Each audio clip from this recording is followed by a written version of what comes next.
صلی اللہ علیہ وسلم کا ایک فرمان ہے مصنف عبد الرزاق میں، یہ حدیث آپ نے آج یاد رکھنی ہے۔ نبی پاک صلی اللہ علیہ وسلم نے فرمایا کسی آدمی کے نماز اور روزے سے متاثر نہ ہونا، پہلے دیکھ لینا کہ وہ امانت دار ہے کہ نہیں۔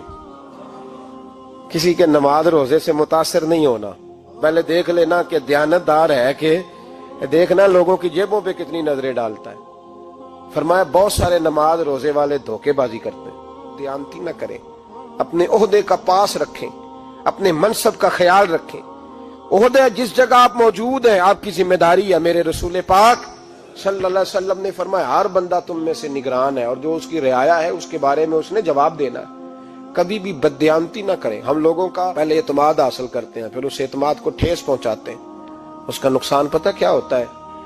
دنیا میں سب سے کمزور شخص وہ ہوتا ہے جس پر کوئی اعتبار نہیں کرتا۔ جس کا اعتماد ضائع ہو جائے وہ آدمی بکھر جاتا ہے۔ کبھی بھی دھوکہ دہی کی پالیسی نہ بنائیں۔ ہم لوگوں سے مفادات لینے کے لیے اپنے رویے میٹھے کرتے ہیں، اور جب کام نکل جاتا ہے پھر ہمارے رویے بدل جاتے ہیں۔ یہ دھوکہ ہے، یہ بددیانتی ہے، اس کو اللہ رسول نے پسند نہیں کیا۔ میرے نبی پاک علیہ السلام نے فرمایا جس میں 3 باتیں پائی جائیں وہ تو منافق ہے۔ اگرچہ علماء کہتے ہیں یہاں منافق اعتقادی مراد نہیں، منافق عملی مراد ہے، لیکن حضور نے فرمایا منافق ہے۔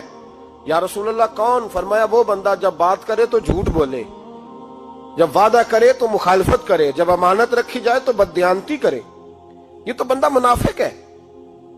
حضرت ابو نور علیہ رحمہ نے لکھا ہے، فرماتے ہیں محمود غزنوی کا دور تھا تو ایک آدمی محمود غزنوی کے پاس نا اپنا کیس لے کے آیا، مدعی بن کے آیا۔ اس نے کہا بادشاہ میرا کیس بڑا نرالا ہے۔ بادشاہ سلامت نے کہا وہ کس طرح؟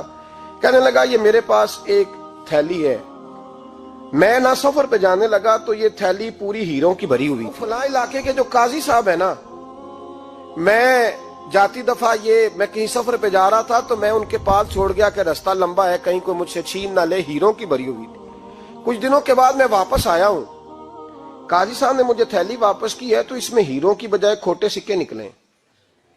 اب میں نے قاضی صاحب سے کہا ہے تو قاضی صاحب تو میرے گریبان تک آتے ہیں، وہ کہتے ہیں بتا کہیں سے پھٹی ہے، کھلی ہے؟ وہ جس طرح ٹانکے لگا کے تو نے سی تھی اسی طرح لگے ہوئے ہیں کہ نہیں؟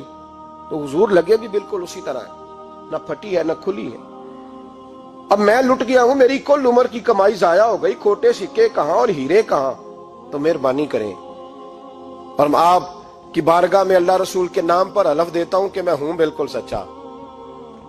محمود غزنوی کہنے لگے تو جا، تھیلی چھوڑ جا، اور جب میں تجھے بلاؤں گا پھر دوبارہ آنا۔ وہ شخص چلا گیا۔ محمود غزنوی اٹھے، دربار برخاست کیا، لوگوں سے کہنے لگے چلے جاؤ میں 3 دن کے لیے سیر کرنے جا رہا ہوں، 3 دن کے بعد لوٹوں گا۔ اکیلے جب رہ گئے نا محمود دربار میں تو محبوب نے چھری منگائی۔ وہ جس تخت پہ بیٹھتے تھے وہاں گدا بچھا ہوا تھا، یہ گدا پڑا ہے نا، وہ گدا بچھا ہوا تھا۔ محمود نے چھری کے ساتھ اس کو پھاڑ ڈالا اور چھری جیب میں رکھی نکل گئے۔ کہنے لگے میرے بعد کوئی میرے دربار والے احاطے میں داخل نہ ہو۔ محمود چلے گئے۔ اب وہ صفائی کرنے والا جب آیا نا، اس نے آ کے دیکھا تو گدا تو پھٹا ہوا ہے۔ اس نے شور ڈال دیا، پہرے دار بھی آ گئے، فلاں صاحب بھی آ گئے، فلاں صاحب۔ اس نے کہا او خدا کے بندو، اس کا گدا پھٹ گیا ہے، وہ تو مار ڈالے گا۔ اس نے کہا تھا سوائے صفائی اور نگرانی والے کے دوسرا آئے کوئی نہ، اور یہاں آیا بھی کوئی نہیں، پہلے دن ہی پھٹا ہوا ہے تو لٹکا دے گا سب کو، کیا کریں؟ شور ہو گیا، سارے دربار کے ملازمین اکٹھے ہو گئے۔ ایک بندہ بولا، کہنے لگا فکر نہ کرو، میں کیسے بندے کو جانتا ہوں، اس طرح سیے گا کہ جس نے پھاڑا ہوگا اسے بھی پتہ نہیں چلے گا کہاں سے پھٹا تھا، ایسا بہترین رفو کرے گا کہ پتہ بھی۔ اس نے کہا یار ہم سارے 1 مہینے کی تنخواہ دیتے ہیں، تو بندہ بلا۔ وہ بلا لیا اس کو، اس کا نام محمد رفو گر تھا۔ وہ آیا، اس کو گدا دکھایا، اس کا یار اس طرح سینہ پتہ نہ چلے۔ اس نے کہا فکر ہی نہ کرو، میں بڑا کاریگر ہوں۔ بڑے بڑے کاریگر لوگ نہیں ہمارے ملک میں پائے جاتے، کوئی نشان چھوڑتے ہیں پیچھے؟ بڑے کاریگر کا پیسے ہونے چاہیے، بڑے بڑے کاریگر بندے۔ آپ یقین کریں ایسا فلسفہ، یہ عمرہ عبادت ہے نا، سرکار دو عالم صلی اللہ علیہ وسلم کی بارگاہ کی حاضری بڑی نعمت ہے نا۔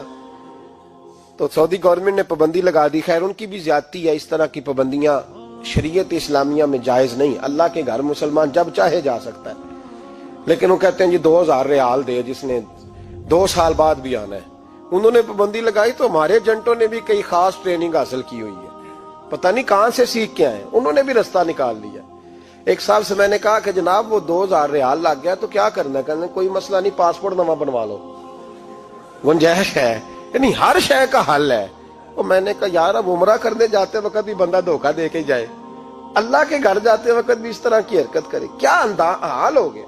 ہر چیز کا لوگوں نے حل نکال لیا، ہر چیز کا لوگوں نے سٹائل بنا لی۔ ایسا نہ کریں، یہ درست نہیں۔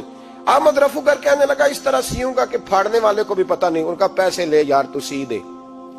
اس نے سی دی، اگلے شام ہی لا کے بچھا دیا گدا۔ تیسرے دن بادشاہ سلامت آئے، آ کے پہلی نظر گدے پہ ڈالی، اس نے بلایا سب ملازمین کو، کہا کس نے سیا ہے؟ کہا جناب کیا ہوا؟ کہا یہ پھٹا ہوا تھا۔ کس نے؟ کہا نہیں پھٹا ہی نہیں۔ وہ کہنے لگے بنو بات، میں خود پھاڑ کے گیا تھا، تو بتاؤ صحیح سیا کس نے ہے؟ کہا جناب آپ پھاڑ کے گئے تھے تو بتایا کیوں نہیں؟ فرمانے لگے اسی لیے تو بتایا نہیں تھا کہ تم خود تحقیق کر لو، بلاؤ بتاؤ سیا کس نے۔ تو بلا لیا، احمد رفو گر آ گیا۔ اس کو جب بلا کے سامنے بادشاہ کھڑا کیا، کہا بھئی تو نے سیا ہے؟ کہنے لگا حضور آپ کے سارے ملازم کٹھے ہو کے آئے تھے، میری غلطی کوئی نہیں۔ کہا نہیں یار تو بڑا کاریگر ہے، میں نے اپنے ہاتھ سے پھاڑا تھا پر مجھے بھی نہیں پتا چل رہا کہاں سے پھٹا تھا۔ اچھا یہ بتا یہ تھیلی جو ہے یہ بھی تو نے سی تھی؟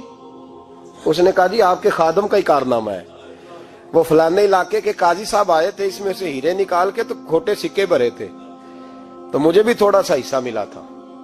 محمود نے سارے گواہ بھی اکٹھے کر لیے، ثبوت بھی اکٹھے کر لیے۔ پھر قاضی کو بلایا، پہلے سارے ثبوت اور گواہ کیس حل کر لیا۔ پھر ہمارے ہاں یہ حال ہوتا ہے کہ مدعی 2-3 ہفتے کے بعد خود ہی ہاتھ باندھ جاتا ہے، کہنا تسی میری جان چھڈو، مجرم پھڑو پاوے نہ پڑھو۔ وہ کہتا ہے مجھے معافی دو، میں رہا۔ ظلم ہے نا، ظلم زیادتی ہے کہ جو بیچارہ اتنے سوال مجرم سے نہیں ہوتے جتنے مدعی سے ہوتے ہیں۔ اب یقین کریں اتنے سوالات ہوتے، بیچارہ ہف جاتا ہے۔ یہ طریقہ درست تو نہیں، ایک لٹ گیا اور دوسرا طرح طرح کے سوالوں کے جواب دیتا پھرے بیچارہ۔ سارے ثبوت اکٹھے کر کے قاضی صاحب کو بلایا، تنہائی میں لے جا کے محمود غزنوی نے کہا قاضی صاحب آپ سے غلطی ہو گئی، غریب آدمی تھا، وہ لٹ گیا ہے، اس نے تو بڑی مشکل سے کچھ ہیرے جمع کیے تھے اور اس کی کل کائنات تھی، تو آپ اس کا مال اسے دے دیں، بات ختم۔ قاضی صاحب کہنے لگے آپ مجھ پہ الزام لگا رہے ہیں، سوال ہی نہیں پیدا ہوتا۔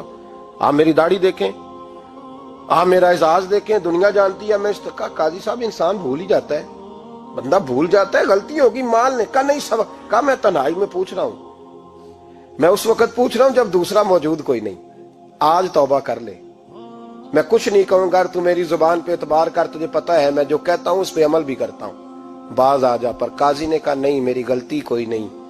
محمود نے پھر بڑے دربار میں بلا لیا، مجمع عام میں۔ مہلت کے دنوں میں جو توبہ کر لے وہ بچ جاتے ہیں، لیکن لوگ رسوائیوں کے دنوں میں پھر واپس لوٹتے ہیں اگلا گھر دیکھ کے، پھر حالات اور طرح کے ہو چکے ہوتے ہیں۔ جب بڑے دربار میں قاضی کو بلایا، بھائی تو مانتا ہے کہ نہیں؟ اس نے کہا نہیں۔ تو کہا بلاؤ احمد رفو گر کو۔ جب احمد رفو گر آیا تو بوڑھے قاضی کی ٹانگیں کانپنے لگی، جملے ٹوٹنے لگے، لفظ زمین پر گرنے لگے، بات صحیح نہیں ہوتی، زبان لڑکھڑانے لگی۔ محمود کہنے لگے قاضی میں نے تجھے کہا تھا وہاں مان جا بات، اب بڑے دربار میں بول۔ تو جب قاضی صاحب کی گردن خود بخود جھک گئی تو دنیا سمجھ گئی، کہا نکل جا میرے دربار سے۔ محمود بولے نکل جا، اتنی تجھے عزت دی، اتنی بڑی تنخواہ دی، قاضی بنایا، اور یہ چھوٹی سی رقم کے لیے، تھوڑی سی رقم کے لیے تو بددیانت ہوگا، چل چلا جا، نکل۔ قاضی دربار سے نکلا تو لوگ لعنتیں برسانے لگے۔ کل جو دکانیں چھوڑ کے سلوٹ کرنے آتے تھے وہ کہنے لگے اس کی عمر دیکھو، اس کے کام دیکھو، دیکھو اس نے کیا کیا۔ گھر گیا، بچے جن کے لیے پاپ کمایا تھا، جنہاں لی تو پاپ کمائے ہن کتھے نہیں ہو تیرے کر دے۔ وہ بچے کہنے لگے ابا جی ہم تو سکول مدرسہ جانے کے قابل نہیں رہے، امید تھی کہ بیوی ساتھ دے گی۔ وہ کہنے لگی میں میکے کیسے جاؤں گی، گلی کی عورتیں طرح طرح کی باتیں بناتی ہیں۔ او بھائی کامیابیوں کے بڑے سربراہ ہوتے ہیں، کوئی کامیاب ہو جائے تو سارے کہتے ہیں میری سپورٹ سے ہوا ہے، ناکامیاں ہمیشہ یتیم ہوتی ہیں، ناکامیوں کا کوئی سربراہ نہیں ہوتا۔ جب تک تو قاضی تھا تو بڑے بات تھی، ہر بندہ کہتا تھا رشتہ دار ہے، رسوائی ہو گئی تو وہ تیری آنکھ ہو یا سنگ ملامت کی چبھن، کون پہنچا ہے میرے درد کی گہرائی تک، دور شہرت میں تو یاروں نے کیا یاد بہت، ساتھ آیا نہ کوئی کوچے رسوائی تک۔ اور میاں صاحب کہنے لگے ساری عمر ہی آٹا گد ہے، میں لکھاں کیتے نہیں پیڑے، اب وقت آیا ہی تے محمد بخشا کوئی نہیں ہوں بیٹھا نیڑے، حالات ہی بدل گئے۔ قاضی خاموشی سے اندر چلا گیا، اپنی رسوائی سمیٹ کے بستر پہ لیٹا، نہ روٹی کی بھوک لگی، نہ پانی کی پیاس لگی، نہ نیند آئی، ساری رات تڑپتا رہا۔ سویرے گھر والوں نے دروازہ کھولا تو روح پرواز کر گئی تھی، دنیا چھوڑ گیا۔ حضرت ابو النور علیہ رحمہ بولے، فرمانے لگے یاد رکھو کبھی بددیانتی نہ کرنا، کبھی۔ یہ تو محمود غزنوی کی عدالت تھی، قیامت میں رب کریم کی عدالت لگے گی۔ اور فرمایا وہاں تو گواہی دینے والا احمد رفو گر تھا، قیامت میں تو تمہارے اپنے ہاتھ پیر گواہیاں دیں گے، ہمارا اپنا وجود گواہی دے گا۔ اور فرمایا یہاں تو لانتے دنیا دار برساتے تھے، وہاں فرشتے ہوں گے۔ اور قاضی کو تو موت آ گئی تھی، قیامت میں تو دوبارہ موت بھی کوئی نہیں آئے گی، وہاں تو رہنا ہے اور سہنا ہے۔ بددیانتی معاشرے میں، اتنی بددیانتی ہر جگہ۔ اس معاشرے کا بھی کچھ بنے گا جہاں دوائی بھی خالص نہ ملے، جہاں دوائی میں بھی بددیانتی ہو۔ لوگ اپنے بچے کو آکسفورڈ یونیورسٹی میں پڑھانے کے لیے غریبوں کے بچوں کے رگوں میں جو دوائی اتارے وہ بھی 2 نمبر۔ اتنا بڑا بھی کوئی بددیانت معاشرہ ہوتا ہے کہ لوگ یہاں تک دھندا کریں، یہاں تک کہ لوگ لوگوں کی زندگیوں سے کھیل جائیں اور ہمیں احساس تک نہ ہو کہ کوئی مر جائے گا، کوئی ڈوب جائے گا، کیا بنے گا۔ اور جس نے وہ اپنی رجسٹر کی دوائی کی، اس نے 2-4 لاکھ روپیہ لیا اور اس نے یہ نہیں سوچا کتنے انسان میری وجہ سے مریں گے۔ قتل صرف یہ تو نہیں ہوتا گولی مار کے مار دینا، لوگوں کی زندگیوں سے لوگ کھیل جاتے ہیں، لوگ تباہی کر جاتے ہیں، لیکن بددیانتی سے باز نہیں آتے۔ میرے رسول پاک علیہ السلام کے غلاموں، نبی پاک صلی اللہ علیہ وسلم نے ذرا سی بددیانتی، اور صحابہ کا یہ مزاج تھا، اتنی سی بھی کبھی ان سے غلطی ہوتی تو